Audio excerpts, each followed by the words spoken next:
Bismillahirrahmanirrahim. Assalamu alaikum students.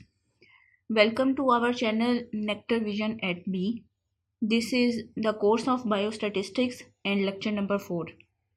In this particular video, we will discuss the arithmetic mean, sample and population when dataset is in the form of group and ungroup. But in the last video, we have actually discussed it manually. What is the formula and what are the expression by which we denote the sample mean and population mean. And in this video, we will explore arithmetic mean by using the Excel and SPSS. So, to learn the concept of using Excel and SPSS, we have to just quickly memorize and recall the concept of arithmetic mean, particularly when dataset is in the form of group or in the form of interval based. Here is the example that dataset is in the form of group. You can see there is specific intervals between the numerical values along with its frequency. तो हमने पिछली दफ़ा जब इसको manually discuss किया था तो इसका फार्मूला था सैम्पल मीन का x bar is equal to sum of F x and sum of f.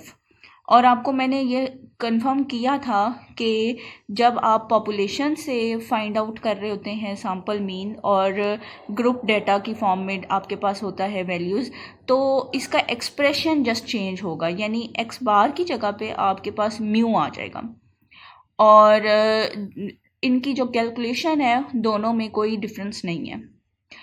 तो हमारे पास सम ऑफ एफ एक्स का मतलब ये था कि प्रोडक्ट हो दोनों वैल्यूज़ की और हमने उसको प्रोडक्ट करके टोटल कर लेना है और ये बराबर आ गया था 66 के. और डिनोमिनेटर जो था ये हमारे पास सम ऑफ एफ है, तो सम ऑफ एफ का मतलब यह है कि आपके पास जो फ्रीक्वेंसी का कॉलम है उसको आपने ऐड अप कर देना है. दोनों वैल्यूज़ को जब आप डिवाइड करेंगे तो आपके पास जो रिज़ल्ट वैल्यू आ रही है वो अरिथमेटिक मीन की है.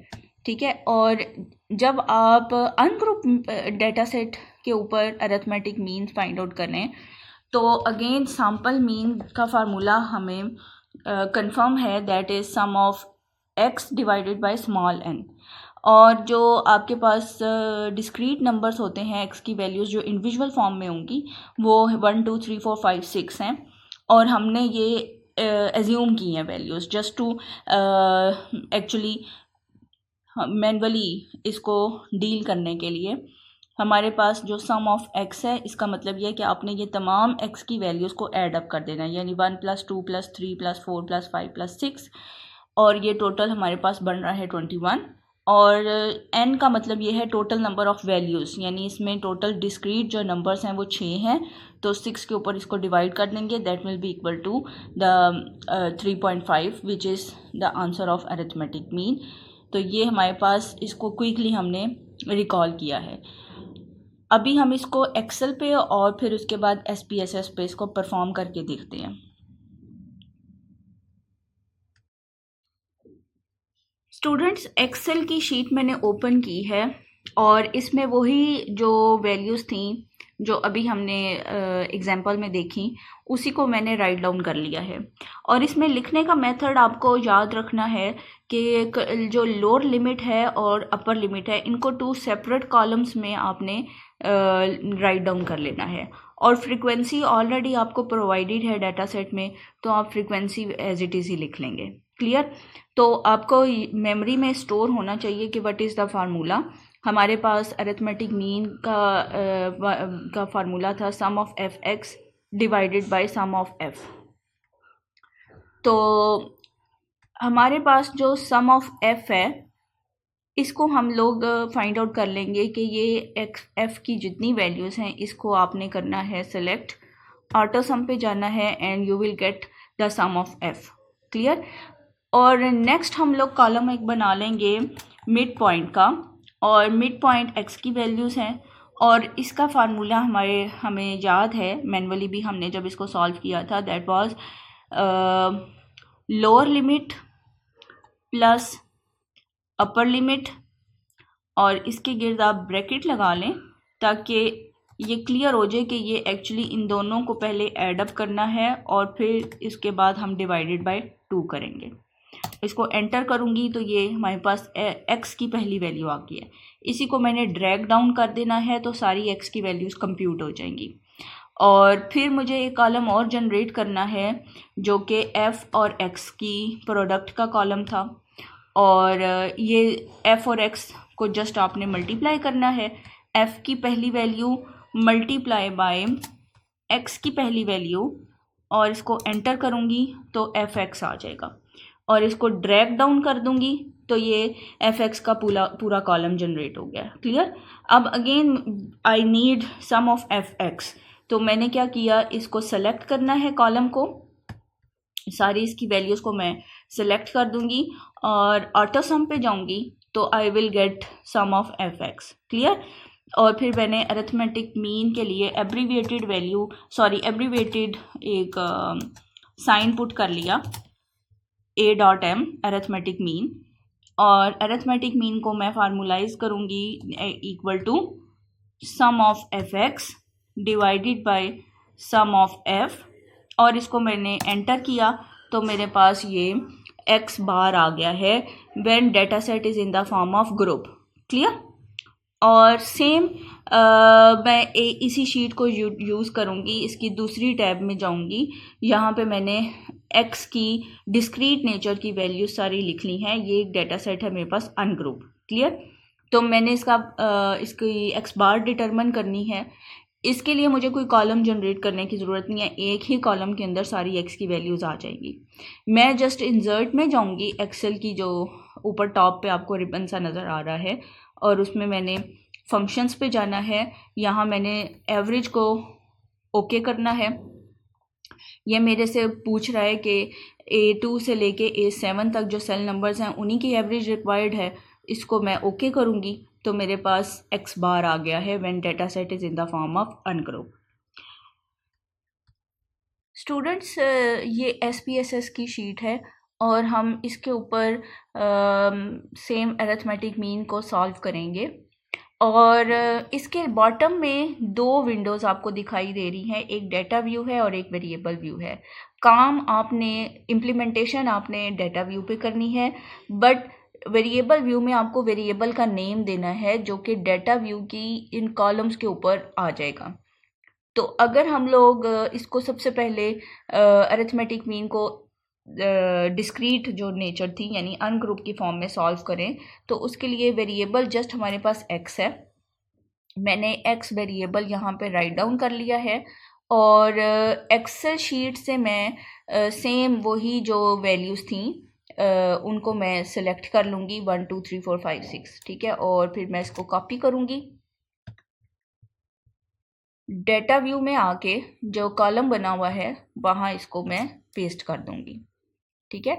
तो मेरे पास अब ये 1.00 आ रहा है। इसको ठीक करने के लिए डेसिमल्स में आके इसको मैं 0 कर दूँगी, तो मेरे पास डेटा व्यू में सेम जो डिस्क्रीट नेचर की वैल्यूज़ हैं उसी फॉर्म में आ गई हैं। अब जस्ट आपको क्या करना है, इधर एनालाइज की टैब में आना है और सेकंड नंबर पे डिस्क्रीट स्टैटिस्टिक्स में आपने फ्रीक्वेंसीज़ को चूज़ कर लिया। अब x की हमें एक्चुअली डिटर्मिनेशन करनी है, और x को मैं सिलेक्ट करके फिर स्टैटिस्टिक्स ओपन करूँगी। यहाँ मुझे जस्ट उसका मीन चाहिए, बाकी अभी हमें कोई फंक्शन और नहीं अप्लाई करना, तो मैं इसको कंटिन्यू करूँगी, ओके करूँगी, तो मेरे पास ये स्पेयर एक नई आउटपुट विंडो में मीन जो है वो डिटरमिन हो गया है 3.5। क्लियर? अब मैं इसी काम को ग्रुप पे अगर सॉल्व करना चाहूँ, ग्रुप डेटा पे, तो मैं इसकी एक न्यू जो विंडो है वो ओपन कर लेती हूँ। ठीक है? और ये मेरे पास न्यू विंडो ओपन हो गई है। अब मुझे वेरिएबल्स के नेम क्या क्या चाहिए होंगे।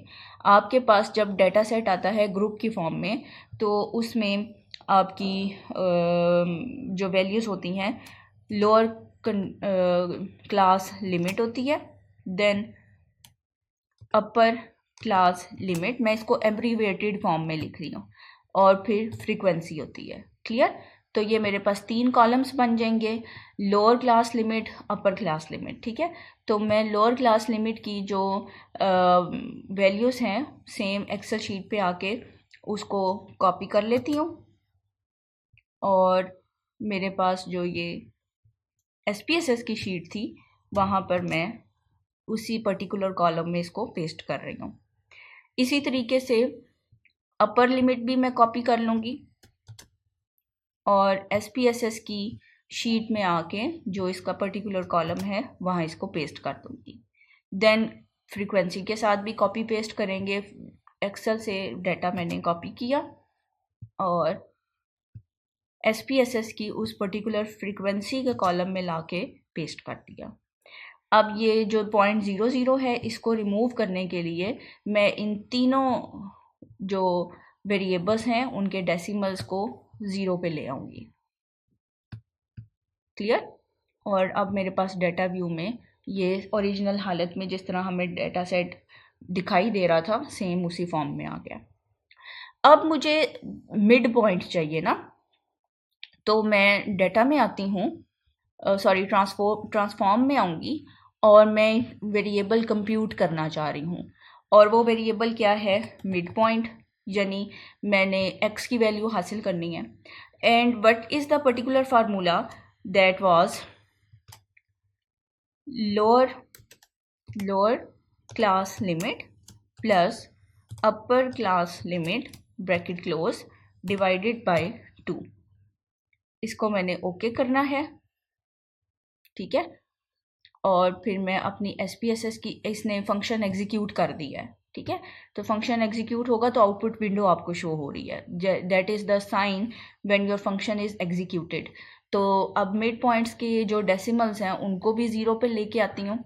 ठीक है, तो ये मैं इसको 0 कर देती हूँ ताकि ये डेटा व्यू में 0.00 जो था वो रिमूव हो जाए। अब मैंने डाटा में आना है और बिल्कुल बॉटम में वेट केसेस है। वेट केसेस में मुझे जो हमारी फ्रीक्वेंसी है डाटा में उसको वेट करना है, क्योंकि ये सम ऑफ एफ भी था इसमें और ये एक्चुअली प्रोडक्ट भी हो रहा था। तो मैंने इस काम को इम्प्लीमेंट किया है। अगेन मुझे आउटपुट विंडो शो हुई है, that is the clear indication your function is executed. Clear? अब मैं एग्जीक्यूट कर चुकी हूँ, यानी सम ऑफ एफ भी हो गया है और मल्टीप्लिकेशन भी हो गई है। अब मैं एनालाइज में आके डिस्क्रिप्टिव स्टैटिस्टिक्स में जो सबसे पहली चीज़ थी फ्रीक्वेंसी, उस पे आ गई हूँ और मुझे मिड पॉइंट्स दूसरी टैब में भेजने हैं और यहाँ स्टैटिस्टिक्स में आके मुझे मीन चाहिए। बाकी मॉड, मीडियन, सम अभी हमने इस फंक्शंस को की रिक्वायरमेंट नहीं है। अगर होगी तो हम जस्ट यहाँ पे क्लिक करेंगे और कुछ भी नहीं करना। इसको कंटिन्यू करूँगी, ओके करूँगी, I will get the answer. देखिए मेरे पास मीन आ गया है 6.60। क्लियर?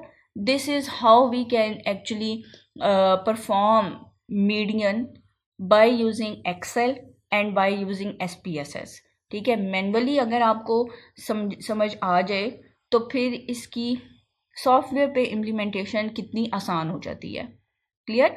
और स्टूडेंट्स काइंडली आप कमेंट बॉक्स में पर्टिकुलर क्यूरी भी पूछ सकते हैं, I will answer it and kindly give us the feedback. Thank you. अल्लाह हाफिज़ स्टूडेंट्स।